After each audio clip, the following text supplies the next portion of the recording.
आनंद अखंड अपारे। शिव सनकादिक आदिक इंचित, शेष न पावत पार मेरे वाला जी, शेष न पावत पारे, शेष न पावत पारे। जिनके चरणों में अनंत ज्ञान, प्रेम, आनंद और शांति का सागर लहरा रहा है, जिनकी कृपा के सागर की एक बूंद से ही समस्त ब्रह्मांड को अखंड मुक्ति का उपहार मिला है, जिनके हृदय से प्रवाहित होने वाली तारतम वाणी की अमृत धारा समस्त विश्व को अपने आंचल में समेट लेने वाली है, जिनको अपने हृदय मंदिर में बसा लेने पर एकरूपता का मधुर एहसास होता है, उस प्राणेश्वर, प्राण प्रियतम, प्राण वल्लभ, प्राण जीवन, प्राणनाथ के चरणों में हमारा सर्वस्व समर्पण है। हमारी अंतरात्मा की यही पुकार है, बस तू ही तू है, तू ही तू है, तू ही तू है। प्रणाम आचार्य जी। प्रणाम।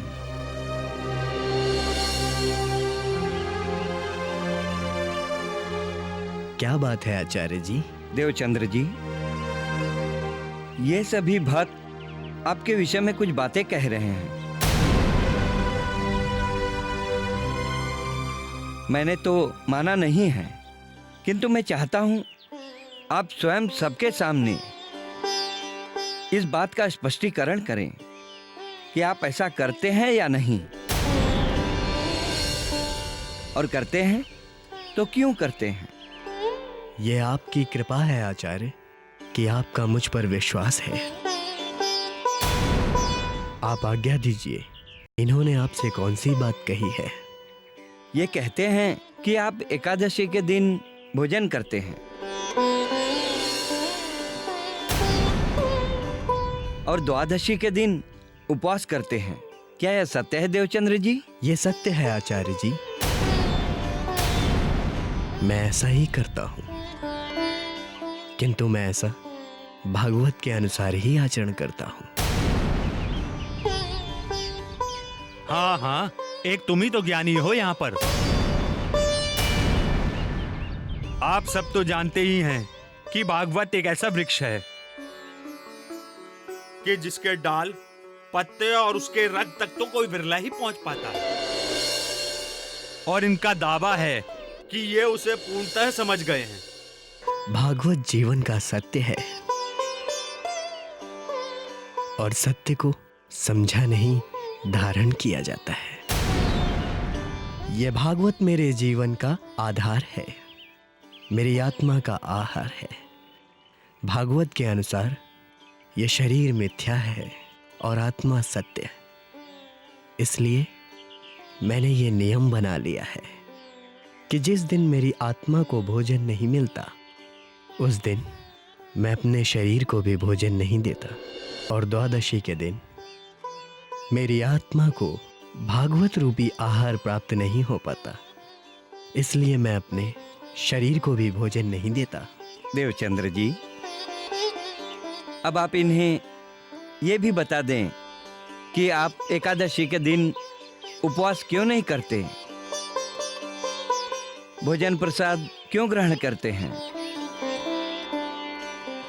एकादशी का दिन श्री कृष्ण जी की भक्ति को समर्पित होता है और उन्हें भोग लगाया हुआ प्रसाद आत्मा का पोषण करता है। वो आत्मा के लिए अमृत होता है, इसलिए उस प्रसाद को ग्रहण करना मेरा धर्म है, सो मैं ग्रहण करता हूं। भाइयों, श्रीमद् भागवत के 10वें स्कंद में पर ब्रह्म के द्वारा की गई व्रज एवं रासलीला का वर्णन है, जिसके प्रेम और आनंद के रस के एक बूंद भी जीव को भव के पार करने में समर्थ होती है। और आप लोग ऐसे रस को पाकर भी एकादशी के द्वारा स्वर्ग के प्राप्ति की साधना करते हो। श्रीमद् भागवत के 12वें स्कंद के 4थे अध्याय के अनुसार ये स्वर्ग महाप्रलय में लीन हो जाता है। अब आप ही बताएं आचार्यवर, क्या मैं गलत कह रहा हूं? नहीं देवचंद्र जी, ये शब्द जो तुमने कहे हैं उतने ही सत्य हैं जितनी प्रभु की लीला। भाइयों, क्या आप लोगों के मन में अभी भी संशय है? नहीं आचार्य जी, देवचंद्र तुम धन्य हो। हाँ देवचंद्र जी, आप धन्य हैं। क्षमा कीजिए देवचंद्र जी, हम आपके ज्ञान को समझ नहीं पाए और ऐसा दुस्साहस कर बैठे।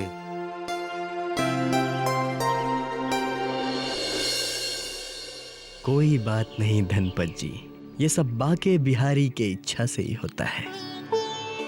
मुझे आप किसी से कोई शिकायत नहीं।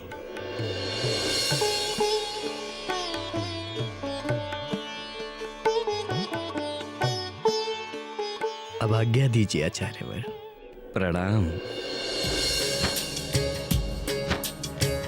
आप पछाड़ी ल्याओ छो धन, ऊंचा थावर अब दे करो छो दान। एरे अर्थ नहीं आवे जीवने, एने बचे लाई जाए छे अभिमान। देवचंद्र जी, देवचंद्र जी।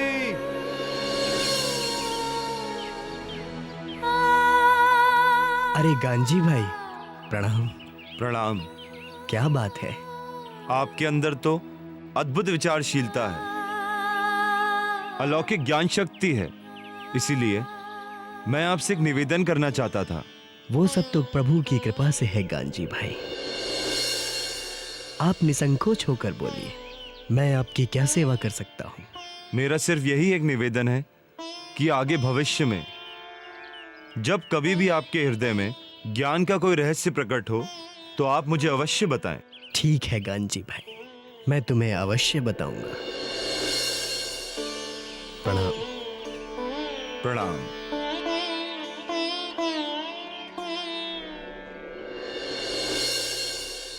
हे सुंदर साथ, इस बीच श्री देवचंद्र जी को एक पुत्र श्री बिहारी जी एवं एक पुत्री श्री जमुना भी हो चुकी थी, किंतु उनका नियम नहीं टूटा। उन्होंने नियम पूर्वक 14 वर्ष तक भागवत की कथा सुनी और उसका संपूर्ण सार ग्रहण कर लिया। का हृदय इतना निर्मल हो गया कि जब वे श्री कृष्ण जी की प्रेममय लीलाएं सुनते थे तो उनकी आंखों में से आंसू बहने लगते थे। हे सुंदर साथ, अब मैं आपको वो प्रसंग सुनाता हूं जिससे पता चलेगा कि देवचंद्र जी कैसे परब्रह्म अक्षरातीत धाम के धनी से मिले थे, कैसे उस धाम के धनी ने अपनी अंगना श्यामा जी को दर्शन दिया था।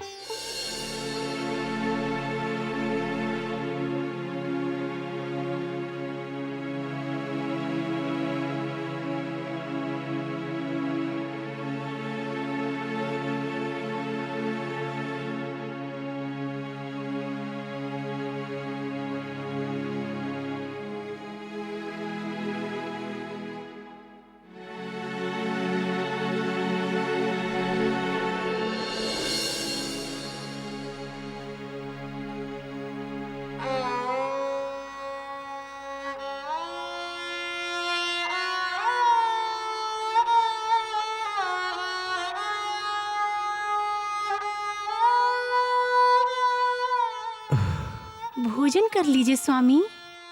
तुम तो जानती हो लीलबाई कि बिना भागवत कथा सुने मैं भोजन नहीं करता। फिर भी आग्रह कर रही हो। बहू को कुछ मत कहो, मैंने ही उसे भोजन देने के लिए कहा था। किंतु क्यों माँ? क्योंकि तुम्हें बुखार है और ऐसे में भूखे रहना उचित नहीं है बेटा। आप व्यर्थ में चिंता कर रही हैं माँ, मुझे कुछ नहीं हुआ। हाँ वो तो देख ही रही हूँ। बिना भोजन किए मैं तुम्हें कहीं नहीं जाने दूंगी। बस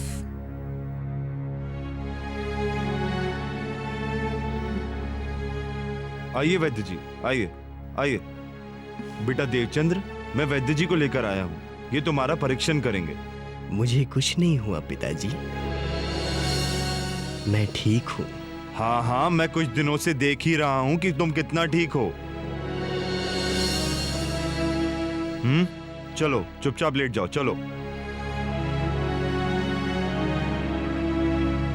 वैद्य जी आइए।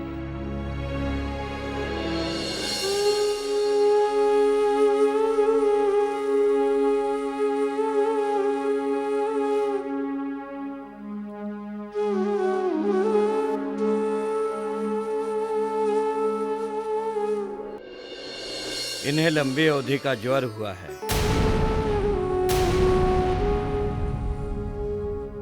इसलिए इन्हें ठंडी हवा से बचना अति आवश्यक है। इन्हें ऐसे में बाहर कहीं नहीं जाना चाहिए। इन्हें तो मेरी औषधि खाकर आराम करना चाहिए।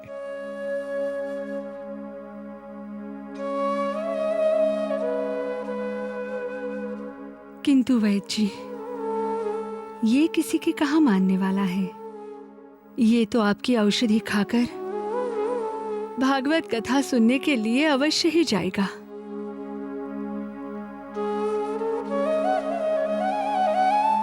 यदि ऐसी बात है तो कृपा करके मेरी औषधि वापस दे दीजिए।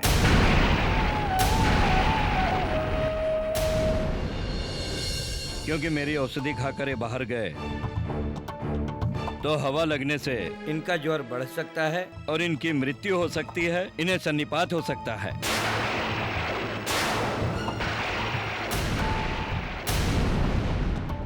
वैद्य जी, आप निश्चिंत रहिए, हम इसे कहीं नहीं जाने देंगे। ये हमारा इकलौता पुत्र है। आप जैसा कह रहे हैं, हम ठीक वैसे ही देखभाल करेंगे उसकी। आप एक बार फिर सोच लीजिए। आपको इन्हें हर हाल में घर पर रखना होगा,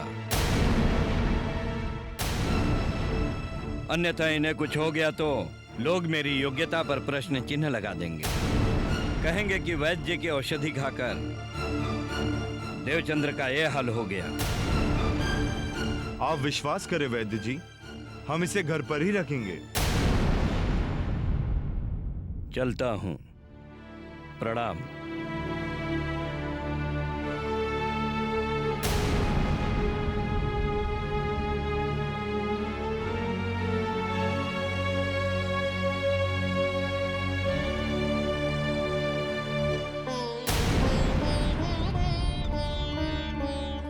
तुम इस बात का ध्यान रखना कुंवर कि देवचंद्र घर से बाहर ना निकले।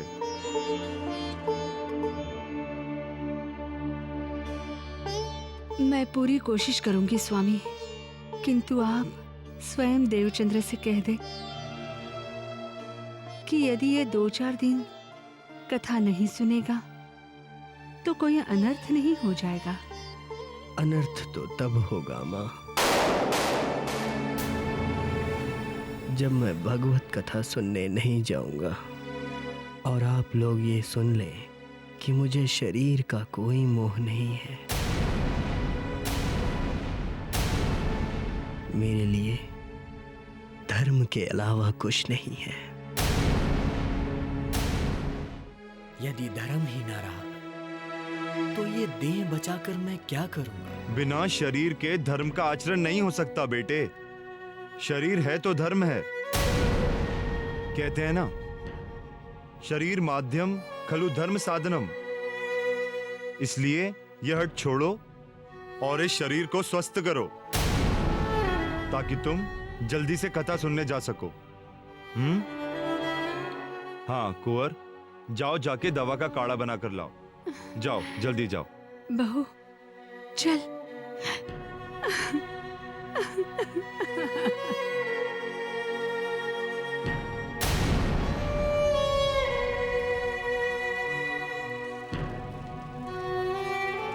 हे भगवान, आप तो जानते हो ना कि मेरा बेटा आपकी कथा सुने बिना नहीं रह सकता,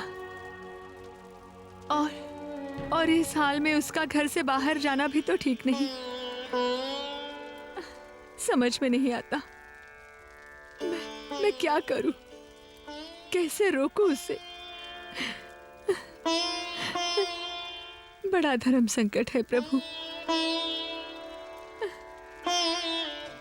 उसका जीवन खतरे में है प्रभु। मेरे देव को बचा लो भगवान। मेरे पुत्र की रक्षा करो। उसे जल्दी ठीक कर दो।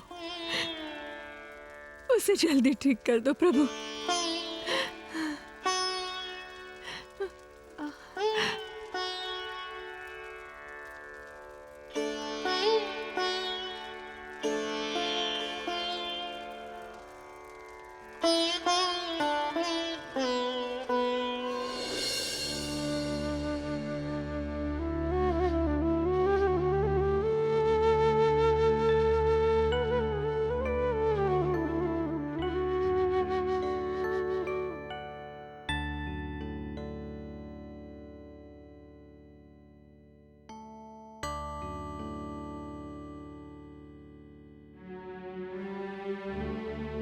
बेटा उठो,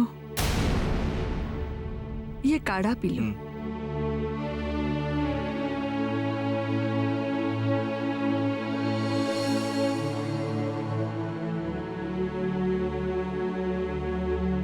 काढ़ा पी लो बेटा।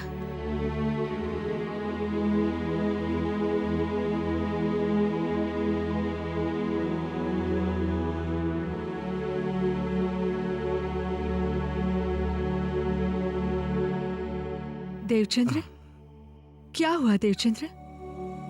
क्या क्या तुम्हें ठंड लग रही है बेटा? हाँ,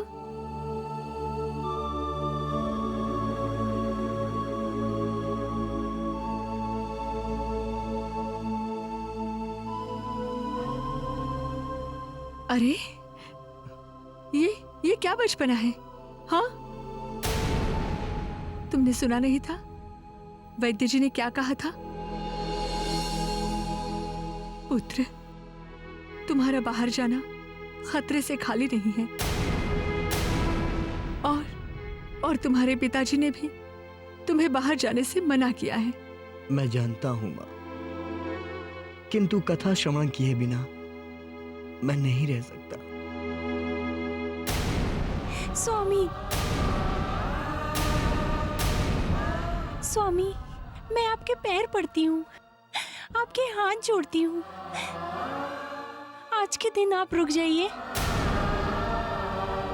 आपके जीवन के लिए बाहर जाना उचित नहीं है। 14 सालों से तो कथा सुन रहे हो। एक दिन नहीं जाओगे तो कौन सा अंतर पड़ जाएगा? कौन सा अनर्थ हो जाएगा? बहुत बड़ा अनर्थ हो जाएगा माँ। मेरे वर्षों का नियम, मेरी साधना भंग हो जाएगी। इसलिए मुझे मत रोको, मुझे जाने दो, मुझे मत रोको। तुम कहीं नहीं जाओगे, ये मेरा आदेश है।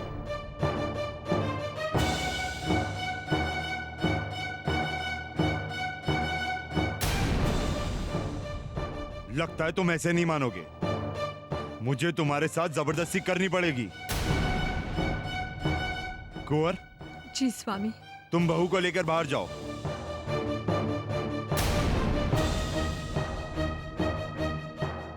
सुनो देवचंद्र, आज तुमने मेरी बात ना मानकर मुझे बहुत विवश कर दिया है कि मैं तुम्हें अपने घर में कारागार का अनुभव दूं। पिताजी, मैं आपसे विनती करता हूं, मेरे साथ ऐसा मत करिए। बस, मैं और कुछ सुनना नहीं चाहता। पिताजी, पिताजी सुनिए तो सही। पिताजी,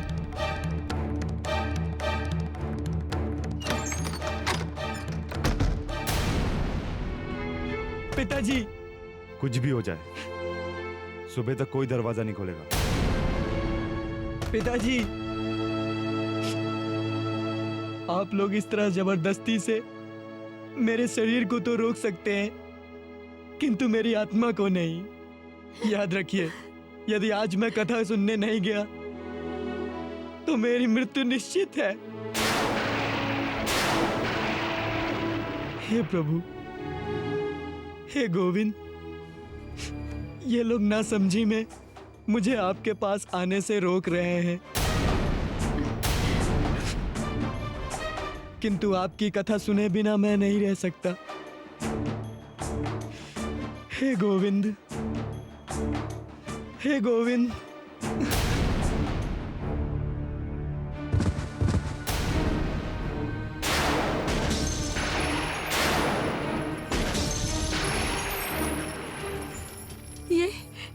ये आवाज कैसी थी बहू? मैं अभी देख कर आती हूँ माँ जी।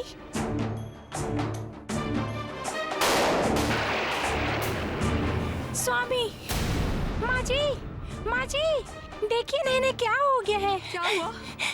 हाँ? देवचंद्र, सुनिए। क्या हुआ देवचंद्र?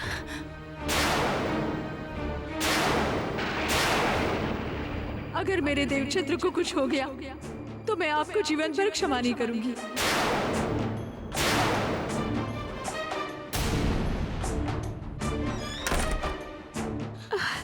देवचंद्र, बेटा देवचंद्र, क्या हुआ पुत्र?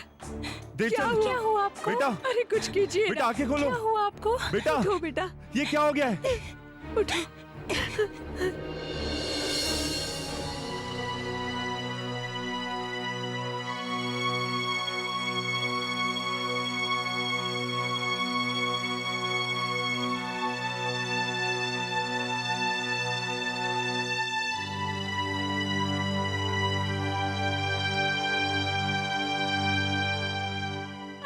खड़े खड़े क्या देख रहे हैं?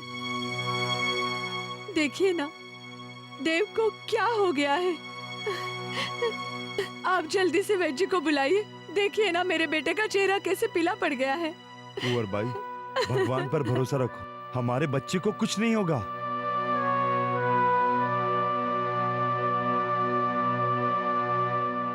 बेटा, तुम्हें कथा नहीं सुननी? मंदिर से कांजी भट्ट जी का बुलावा आया है, तुम्हें कथा सुनने के लिए बुला रहे हैं। बेटा, आंखें खोलो बेटा। देवचंद्र, तुम्हें कथा नहीं सुननी है बेटा? देखो बेटा, अब तुम्हें कथा सुनने से कोई नहीं रोकेगा, कोई नहीं रोकेगा तुम्हें बेटा। तुम कथा सुनने जाना। चलो बेटा, चलो उठो बेटा। देवचंद्र, आंखें खोलो बेटा। उठो बेटा, उठो।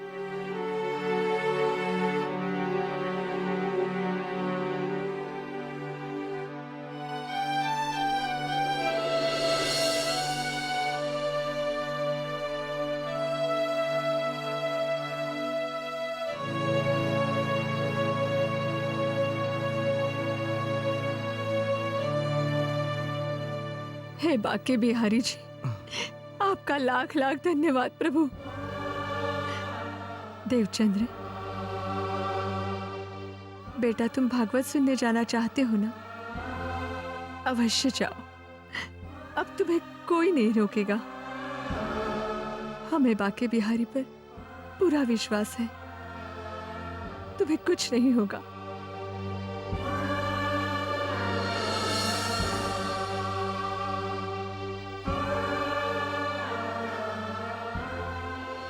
बेटा, तुम चाहो तो मैं तुम्हें मंदिर तक छोड़कर आ सकता हूं।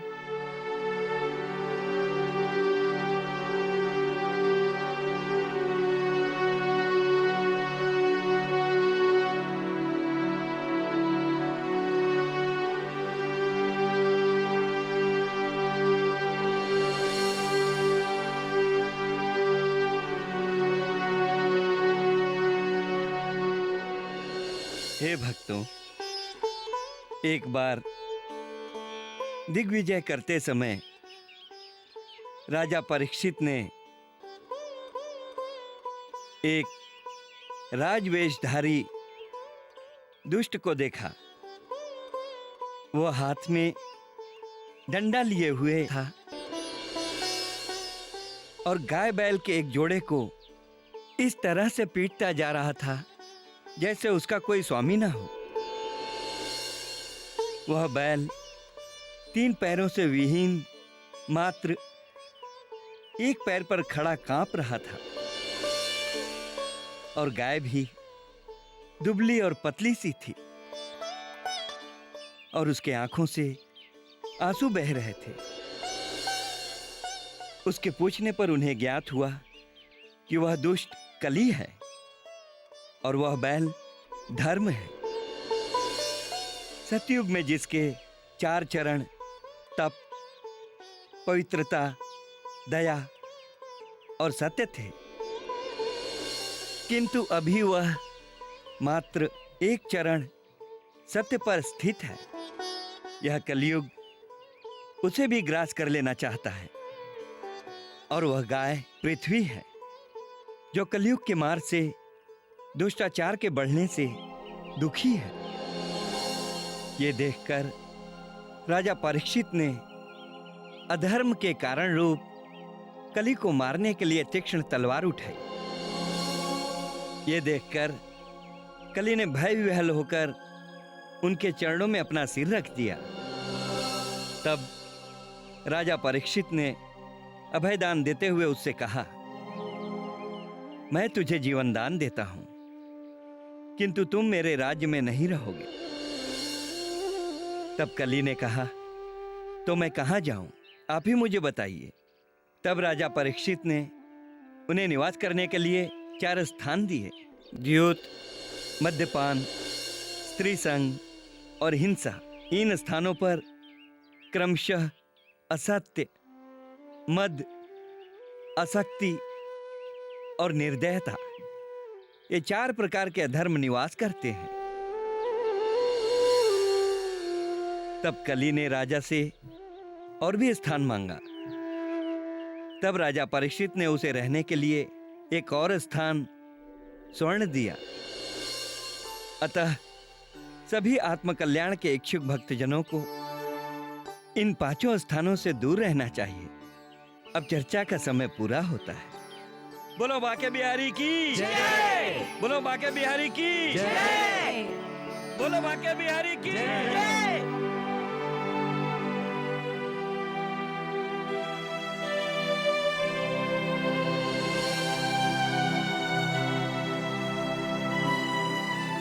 इस प्रकार अतुट निष्ठा ने श्री देवचंद्र जी की आस्था को विश्वास की कसौटी पर खरा सिद्ध कर दिया।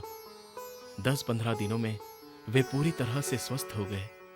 श्रीमद् भागवत की कथा सुनने में श्री देवचंद्र जी को आनंद की प्राप्ति तो होती थी, किंतु 11 वर्ष की उम्र से वे जिन प्रश्नों की खोज में थे कि मैं कौन हूं, कहां से आया हूं और मेरी आत्मा का प्रियतम कौन है, उनका समाधान उन्हें अब तक प्राप्त नहीं हो सका था।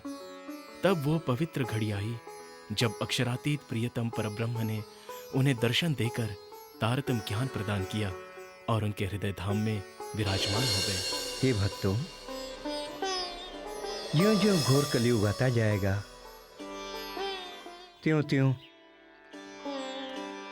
उत्तरोत्तर धर्म, सत्य, पवित्रता, क्षमा, दया, आयु, बल और स्मरण शक्ति का लोप होता जाएगा। कभी सूखा पड़ जाएगा, कभी बाढ़ आएगी, कभी कड़ाके की सर्दी पड़ेगी तो कभी तेज गर्मी होगी। लोग भूख, प्यास और नाना प्रकार की चिंताओं से दुखी होंगे। कलयुग में जिसके पास धन होगा उसी को लोग कुलीन, सदाचारी और सद्गुणी मानेंगे। जिसके हाथ में शक्ति होगी वही धर्म और न्याय की व्यवस्था अपने अनुकूल करा सकेगा। व्यवहार की निपुणता सच्चाई और ईमानदारी में नहीं रहेगी। जो जितना छल कपट कर सकेगा वह उतना ही व्यवहार कुशल माना जाएगा। बोलचाल में जितना चालाक होगा वह उतना ही बड़ा पंडित माना जाएगा। जो जितना अधिक दम्भ अखंड कर सकेगा उसे उतना ही बड़ा साधु समझा जाएगा। लोग दूर के तालाब को तीर्थ मानेंगे और निकट के तीर्थ माता पिता की उपेक्षा करेंगे। जीवन का सबसे बड़ा पुरुषार्थ होगा अपना पेट भर लेना। धर्म का सेवन यश के लिए किया जाएगा। इस समय सारी पृथ्वी पर दुष्टों का बोलबाला हो जाएगा। तब भगवान लोगों की बुद्धि में मोह और अत्यंत लोभ उत्पन्न करने वाला वेश धारण करके बुद्ध के रूप में बहुत से उपधर्मों का उपदेश करेंगे। कलयुग का अंत होते होते मनुष्यों का स्वभाव अत्यंत दुस्सह बन जाएगा। लोग प्रायः गृहस्थी का भार ढोने वाले और विषयी हो जाएंगे। ऐसी स्थिति में धर्म की रक्षा के लिए स्वयं भगवान कल की अवतार ग्रहण करेंगे। उनके रोम रोम से अतुलनीय तेज की किरणें छिटकती होंगी।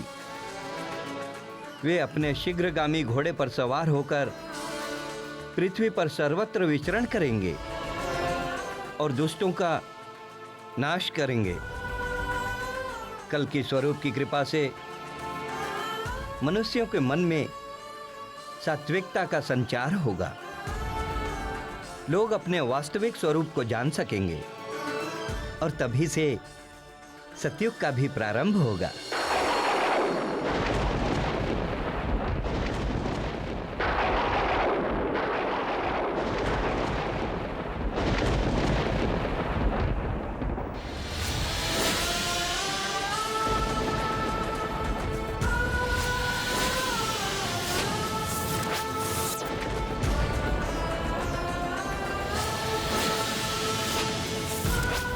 ये मैं क्या देख रहा हूँ?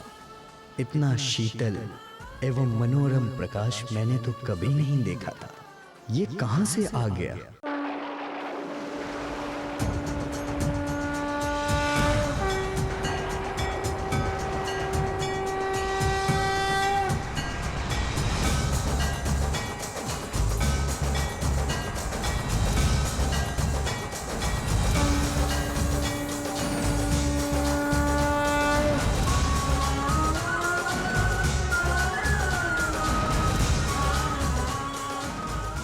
सौंदर्य की ये अनंत राशि कहां से प्रकट हो रही है? ये घुंघराले बाल, ये मुस्कुराता हुआ कोमल मुख और कानों में मनोहर कुंडल, इनके रोम रोम में सुंदरता का अनंत सागर लहरा रहा है। आखिर ये कौन है और मुझे एकटक ऐसे क्यों देख रहे हैं? स्वरूप तेज पुंज प्रकाशी, नवल स्वरूप किशोर विलासी, चरणी रंग केसरी चलके, बागो श्वेत जड़ित नंग झलके, फैटो नील पीत रंग रमके, उपरेणी रंग आसमानी चमके, पाग रंग सिंदुरिया सोहे, कोटान कोट ज्योतमय जो है। देवचंद्र जी, पहचाना मुझे? तुम जो इस तरह से मुझे एकटक देखे जा रहे हो, तो क्या तुम मुझे बता सकते हो कि मैं कौन हूं? मेरे हृदय में ऐसा आभास हो रहा है कि आप मेरे वही प्राणेश्वर हैं जिनकी खोज में मैंने अब तक अपनी सारी आयु व्यतीत कर दी। अच्छा, तो क्या तुम मुझे बता सकते हो कि तुम कौन हो और तुम्हारी आत्मा इस जगत में कहां से आई है? हे मेरी आत्मा के प्रियतम, मुझे कुछ भी नहीं मालूम कि मैं कौन हूं और मेरा मूल घर कहां है। मैं जो आपको अपना प्रियतम स्वामी कह रहा हूं, वो भी पूर्ण निश्चय और ज्ञान से नहीं कह रहा। ये सृष्टि के अनादि प्रश्न हैं जिनका उत्तर अब तक इस सृष्टि में कोई नहीं दे सका। हे प्राण प्रियतम, मैं आपको ही खोजने के लिए संसार में चारों तरफ भटकता रहा और सबसे पूछता रहा कि कोई तो मेरे आत्मा के प्रियतम की पहचान करा दे। किंतु ये मायावी जगत अज्ञानता की नींद में सो रहा है। इस संपूर्ण सृष्टि में आपको जानने वाला कोई भी नहीं मिला। कृपया आप ही मुझे मेरे निज स्वरूप एवं निज घर की पहचान कराएं।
तो सुनो, अब मैं आपको सारी बातें बताता हूँ। मैं अक्षर ब्रह्म से भी परे सच्चिदानंद पर ब्रह्म हूँ। तुम मेरी आनंद शक्ति श्यामा जी हो। हमारा धाम क्षर अक्षर से परे है, जिसे शास्त्रों में दिव्य ब्रह्मपुर परम धाम कहा गया है। वहाँ हमारे ही हृदय स्वरूप 12,000 आत्म रूप सखियां भी हैं। वहाँ हमारा अखंड दिव्य अद्वैत स्वरूप है। वहाँ अनंत प्रेम और आनंद की लीलाएं होती हैं। वहाँ मेरे ही सतअंग अक्षर ब्रह्म भी हैं, जिनकी शक्ति से ऐसे असंख्यों अक्षर ब्रह्मांडों का सृजन, संचालन और लय होता है। वहाँ आप सब सखियों ने मिलकर अक्षर ब्रह्म की उस दुखमयी प्रकृति की लीला को देखने की चाहना की। तब सर्वप्रथम हम सब ब्रजमंडल में आए। वहाँ मेरी शक्ति श्री कृष्ण जी के तन में आई थी। तब तुम्हारी आत्मा राधा जी के तन में आई थी और समस्त ब्रह्म प्रियाओं की सूरताएं गोपियों के तनों में आई थी। 11 वर्ष 52 दिन तक ब्रज मंडल में लीला करने के बाद हमने निराकार से परे योग माया के ब्रह्मांड में जाकर रास लीला की। ब्रज एवं रास लीला में आप सभी आत्माओं के दुख के खेल देखने की इच्छा पूर्ण न हो पाई, जिसकी वजह से सृष्टि की पुनः रचना की गई। अब इस 28वें कलयुग में वे ब्रह्म आत्माएं पुनः आई हैं। जिस प्रकार तुम्हारी आत्मा इस देवचंद्र जी के तन में आई है, वैसे ही सभी ब्रह्म प्रियाओं की आत्माएं विभिन्न धर्मों, जातियों एवं वर्णों में आई हैं। जिस प्रकार निज स्वरूप की पहचान कराकर मैंने तुम्हें जागृत किया है, वैसे ही उन सभी आत्माओं को भी उनके निज स्वरूप की पहचान कराकर उन्हें जागृत करो और सभी को अपने निज घर परम धाम ले चलो। किंतु प्रियवर, वो आत्माएं कहाँ हैं? मैं उन्हें पहचानूंगा कैसे? इसकी चिंता तुम मत करो, उन्हें मैं स्वयं तुम तक पहुंचाऊंगा और तुम्हारे हृदय धाम में विराजमान होकर उन्हें जगाऊंगा भी मैं ही।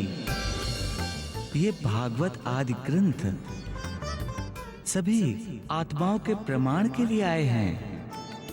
उनके रहस्यों को आपके बिना अन्य कोई भी स्पष्ट नहीं कर सकेगा। मैंने तुम्हें संक्षेप में सब कुछ बता दिया है। अब और कुछ पूछना चाहते हो तो पूछ सकते हो। जब आत्माओं को बुलाएंगे आप ही और मेरे अंदर विराजमान होकर उन्हें जगाएंगे भी आप ही, तो फिर मुझे क्या पूछना?